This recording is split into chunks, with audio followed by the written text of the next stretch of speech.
Jumpa lagi bersama saya Cassandra. Di video kali ini kita akan belajar tentang efek Doppler. Untuk itu, perhatikan animasi berikut. Misalkan Anda sedang diam di pinggir jalan dan sebuah mobil ambulans yang sirenenya berbunyi sedang bergerak mendekati Anda. Tak lama kemudian, mobil melewati Anda dan bergerak menjauhi Anda. Adakah perbedaan nada bunyi sirene yang Anda dengar ketika mobil mendekati dan menjauhi Anda? Jika Anda mendengar bunyi sirene secara saksama, akan Anda mendengar bahwa bunyi sirene lebih tinggi ketika mobil mendekati Anda dan lebih rendah ketika mobil menjauhi Anda. Dari peristiwa tersebut, dapatlah Anda simpulkan bahwa bila sumber bunyi dan pengamat saling bergerak relatif satu terhadap yang lainnya, frekuensi yang diterima pengamat tidak sama dengan frekuensi yang dipancarkan oleh sumber. Peristiwa inilah yang pertama kali dipikirkan oleh fisikawan Austria yang bernama Christian Johann Doppler. Secara umum, efek Doppler dialami ketika ada suatu gerak relatif antara sumber gelombang dan pengamat.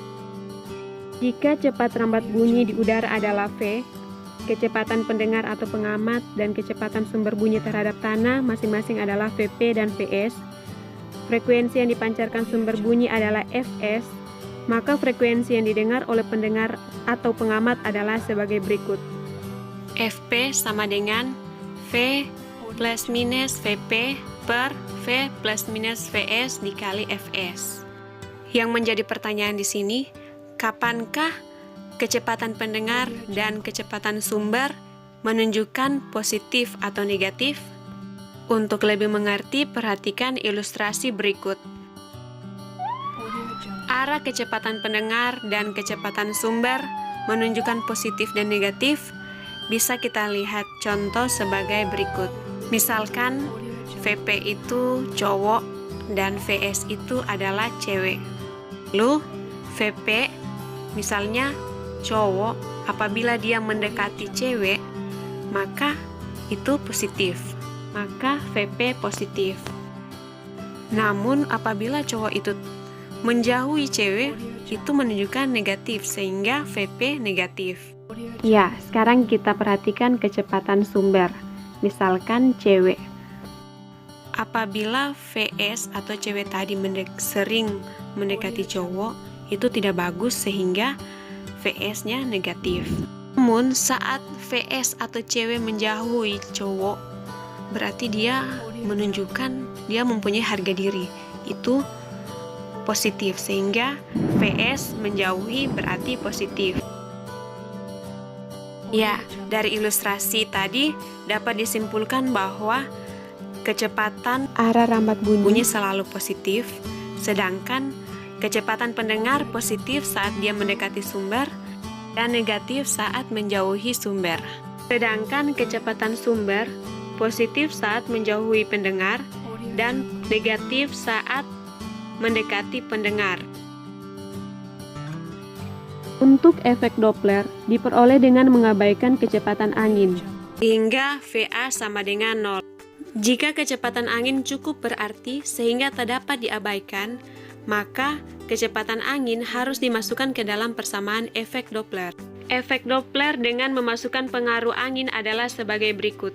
Ingat, untuk tanda VA sama seperti Vp dan Vs, yaitu positif jika searah dengan arah dari sumber ke pendengar.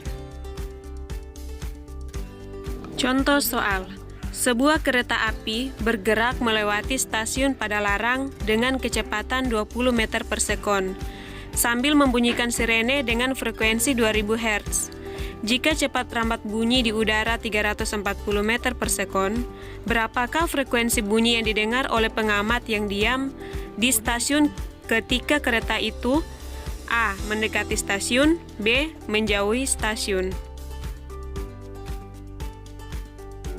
Ketahui cepat rambat bunyi 340 meter per sekon, frekuensi sumber bunyi 2000 Hz, kecepatan sumber negatif 20 meter per sekon, dan negatif menunjukkan arah sumber mendekati pengamat. Sedangkan kecepatan pendengar 0 karena Pengamat diam. Tanya frekuensi yang didengar pengamat FP.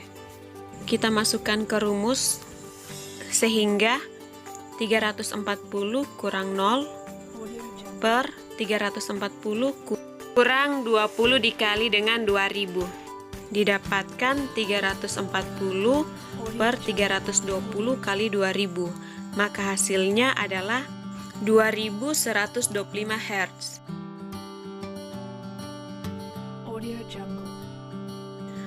Untuk kasus kedua, saat kereta menjauhi stasiun, maka kecepatan sumber positif 20 meter per sekon. Sehingga kita masukkan ke rumus, maka kita dapat mencari frekuensi pendengar, yaitu 340 kurang 0 per 340 tambah 20 dikali dengan 2000. Didapatkan hasilnya FP 340 per 360 kali 2000, maka hasilnya adalah 1889 Hz. Oke, sekian dulu pelajaran tentang efek Doppler. Semoga video saya bermanfaat ya. Ya, jangan lupa like,